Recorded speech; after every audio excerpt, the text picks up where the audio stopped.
여러분 안녕하십니까? 뉴스 더 개벽입니다. 세계 곳곳에서 발생한 개벽 뉴스를 알려드립니다.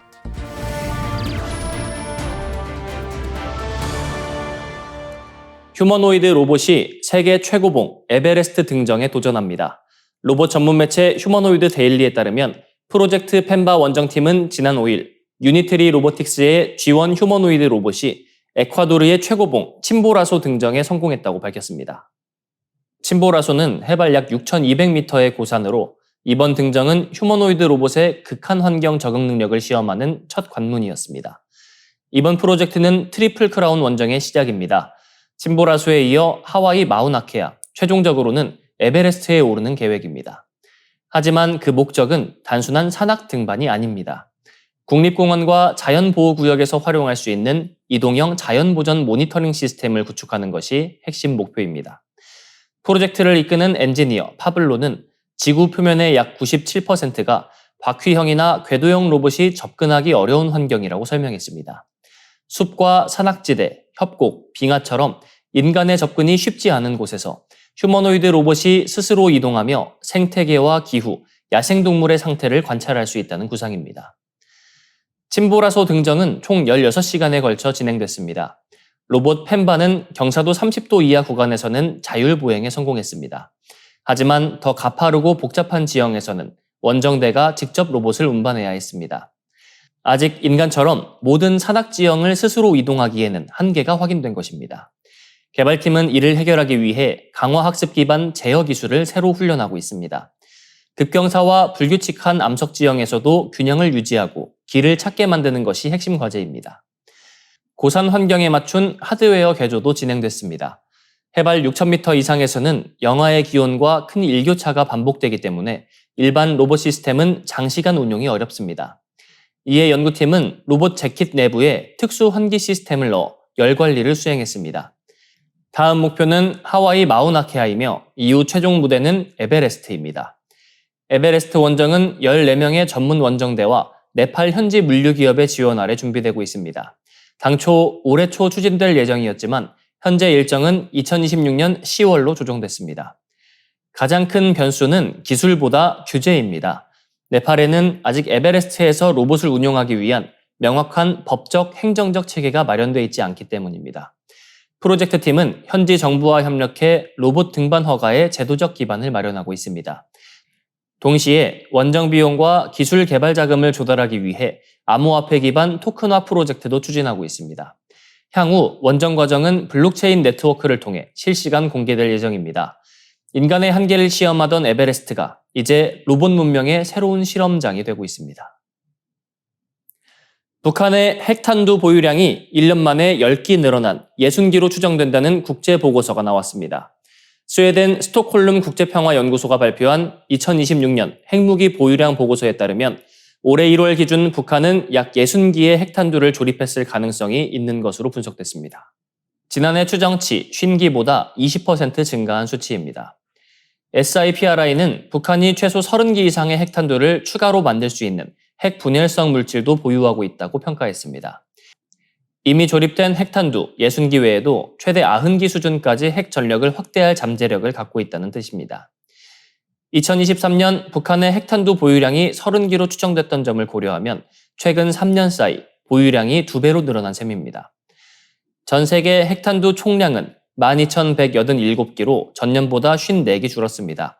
그러나 이는 미국과 러시아가 퇴역 핵탄두를 해체한 데 따른 감소입니다. 실제 군사적으로 배치된 핵탄두는 3,912기에서 4,012기로 100기 늘었습니다. 전체 숫자는 줄었지만 즉시 운용 가능한 핵전력은 강화되고 있는 것입니다. 국가별 보유량은 러시아가 5,420기로 가장 많았고 미국이 5,042기로 뒤를 이었습니다. 두 나라는 전 세계 핵탄두 비축량의 약 83%를 차지하고 있습니다. 그러나 중국은 600기에서 620기로 늘었고 프랑스는 370기, 인도는 190기로 증가했습니다. 북한도 60기로 추정치가 상향되며 핵무기 증강 흐름에 포함됐습니다. SIPRI는 중국의 핵전력 확대 속도에도 주목했습니다. 중국은 빠르게 핵탄두 수를 늘리고 있으며 현재 추세가 이어질 경우 2030년에는 1000기를 넘어설 수 있다는 전망도 나왔습니다. 이는 미국과 러시아 중심의 핵 질서가 점차 다극화되고 있음을 보여줍니다. 보고서는 냉전 이후 이어져 온 핵무기 감축 흐름이 앞으로 역전될 가능성이 크다고 경고했습니다. 미국과 러시아 간 마지막 핵군비 통제 협정이었던 뉴스타트 조약이 올해 2월 만료되면서 핵무기 통제 체계가 약화됐기 때문입니다. SIPRI는 핵무기 기술의 발전, 군비 통제의 붕괴, 지정학적 긴장이 맞물리며 핵 위험이 커지고 있다고 진단했습니다. 특히 핵 보유국들이 군축 약속에서 멀어지고 오히려 핵 전력을 과시하는 움직임이 뚜렷해지고 있다고 지적했습니다. 문제는 숫자만이 아닙니다. 핵탄두 총량은 소폭 줄었지만 배치된 핵무기는 늘고 있습니다. 사고나 오인, 지역 분쟁이 핵 위기로 번질 가능성이 커지는 가운데 북한의 핵 능력 확대는 한반도 안보 환경에 더 큰 부담으로 작용할 전망입니다. 한때 산유국의 꿈으로 불렸던 대륙붕 제7광구 문제가 다시 한일 외교의 쟁점으로 떠오르고 있습니다. 제주 남쪽 약 200km 해역에 위치한 제7광구는 남한 면적의 약 80%에 이르는 82,000제곱킬로미터 규모의 해저구역입니다. 문제는 한일 대륙붕 공동개발협정의 종료 시점이 다가오고 있다는 점입니다. 이 협정은 1978년 6월 22일 발효됐으며 2028년 종료될 수 있습니다. 양국은 협정 만료 3년 전부터 종료 의사를 통보할 수 있도록 정했습니다. 이에 따라 이미 지난해 6월 22일부터 어느 한쪽이든 협정 종료를 사전 통보할 수 있는 상태가 됐습니다. 제7광구 논의의 출발점은 1968년 UN 아시아 극동경제위원회가 발표한 이른바 에머리 보고서였습니다.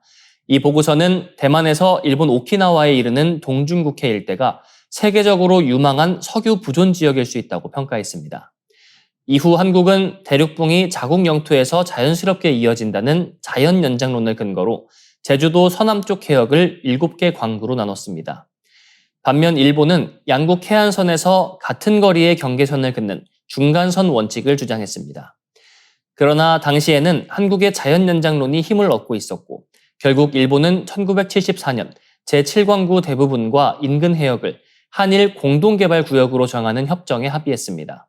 생산물과 비용을 양국 조강권자가 절반씩 나누는 방식이었습니다. 하지만 1980년대 공동탐사와 시추 이후 뚜렷한 성과는 나오지 않았습니다. 이후 국제해양법의 흐름이 자연연장론에서 200해리 배타적 경제수역 중심으로 바뀌면서 일본의 태도도 소극적으로 변했습니다. 일본은 새 기준을 적용하면 제7광구의 상당 부분이 자국 관할에 들어간다고 보고 있습니다. 최근 30여 년 동안 일본이 신규 탐사권자 지정을 사실상 중단하면서 공동개발 사업도 멈춘 상태입니다. 지난해 한일 공동위원회가 39년 만에 열렸지만 실질적인 진전은 없었습니다. 협정이 종료될 경우 제7광구는 한일뿐 아니라 중국까지 얽힌 복잡한 분쟁 수역이 될 가능성이 있습니다. 중국은 자국 대륙붕이 이 구역에 걸쳐 있다며 과거 한일 협정 자체의 효력에 의문을 제기해왔습니다. 이미 중국은 제7광구 인접 동중국해에서 가스전을 개발하고 있습니다. 일본 내부에서도 협정 종료가 반드시 유리하지만은 않다는 우려가 나옵니다.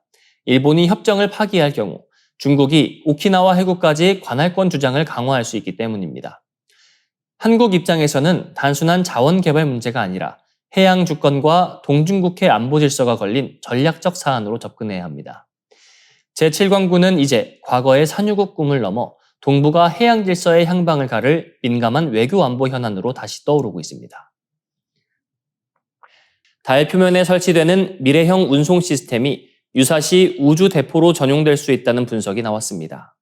화물을 우주로 쏘아 올리기 위해 고안된 장치가 지구 특정 지역을 겨냥한 공격 수단으로 바뀔 수 있다는 경고입니다. 미국 워싱턴 DC에 본부를 둔 민간 외교안보 싱크탱크 미국 외교정책협회 AFPC는 최근 보고서를 통해 달에 설치될 가능성이 커지고 있는 매스 드라이버의 전략적 위험성을 제기했습니다. 이 매스 드라이버는 전기로 만든 자력으로 화물을 긴 레일 위에서 가속한 뒤 지구 궤도나 우주 공간으로 발사하는 장치입니다. 쉽게 말해 로켓 대신 전자기 힘으로 물체를 쏘아 올리는 미래형 우주 발사 시스템입니다. 이 기술은 원래 달 자원 개발과 우주 물류를 위한 장치로 주목받고 있습니다. 달에서 채굴한 광물이나 위성 부품을 지구 궤도까지 낮은 비용으로 보내는 데 활용될 수 있기 때문입니다.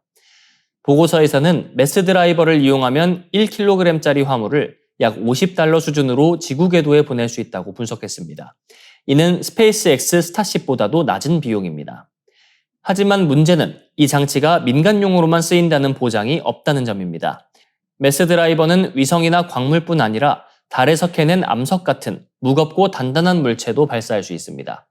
이론적으로는 이런 물체를 지구의 특정 지역을 향해 떨어뜨리는 방식으로 공격 무기화할 수 있습니다. 더 큰 우려는 기존 방공망으로 막기 어렵다는 점입니다. 달에서 날아오는 물체는 지구 밖 먼 거리에서 접근하고 미사일처럼 화염이나 강한 열 신호를 내지 않습니다. 현재 각국의 방어 체계는 대부분 지구 안에서 발사되는 미사일이나 항공기를 감지하는 데 맞춰져 있어 달에서 날아오는 물체에는 대응이 쉽지 않습니다. 보고서는 메스 드라이버가 전기와 자력만 확보되면 연속 발사도 가능하다고 봤습니다. 하루 최대 1440톤에 이르는 물체를 지구 방향으로 보낼 수 있다는 분석도 나왔습니다. 만약 이런 능력이 군사 목적으로 활용된다면 달 표면의 물류 장치가 사실상 지구를 겨냥한 초장거리 공격 체계가 될 수 있습니다. 물론 유엔 우주조약은 달과 같은 천체에 군사기지를 설치하는 것을 금지하고 있습니다. 그러나 메스 드라이버는 민간과 군사 목적이 모두 가능한 이중 용도 기술입니다. 이 때문에 조약의 규제를 피하면서도 전략적 위협이 될 가능성이 있다는 점이 핵심 쟁점으로 떠오르고 있습니다. 특히 보고서는 중국의 움직임을 주목해야 한다고 강조했습니다. 중국이 메스 드라이버를 먼저 구축할 경우 달 자원 개발과 월면 규칙 설정에서 주도권을 확보할 수 있기 때문입니다. 메스 드라이버는 단순한 우주 물류 기술을 넘어 미국과 중국의 달 패권 경쟁을 좌우할 새로운 변수로 부상하고 있습니다. 이상으로 뉴스 더 개병 마치겠습니다. 시청해주셔서 고맙습니다.